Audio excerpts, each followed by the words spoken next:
তাহলে অচিরেই আল্লাহ রাব্বুল আলামিনের পক্ষ থেকে এমন একটি শাস্তি তিনি নাজিল করবেন, এমন একটি শাস্তি আসবেন যে তখন দোয়া করলে আল্লাহ রাব্বুল আলামিন তোমাদের দোয়ায় সাড়া দিবেন না। কখন? গুনাহ করতে করতে এমন একটা পর্যায়ে চলে যায় বান্দা, যখন আল্লাহ রাব্বুল আলামিন বাধ্য হয় শাস্তি দেওয়ার জন্য, বাধ্য হয়।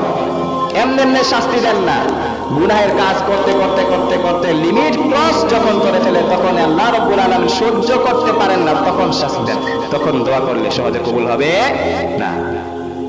সেজন্য এমন কোন কাজ আমরা করব না। আমরা মানুষ জাতি, আমরা আদম সন্তান, আমাদের গুনাহ হবেই টুকটাক, কিন্তু এমন কোন গুনাহ করা যাবে না, লাগাতার গুনাহ করা যাবে না যে গুনাহের জন্য এমন একটা পর্যায়ে চলে যাব আমরা যে আল্লাহ রাব্বুল আলামিন সহ্য করতে পারবেন না, সহ্য করতে না পেরে শাস্তি দেওয়া শুরু করবেন। এই থেকে সতর্ক থাকতে হবে আমাদেরকে। আল্লাহ আমাদের সকলকে সৎ কাজের আদেশ করার তৌফিক দান করুন। সকলে বলি আমিন।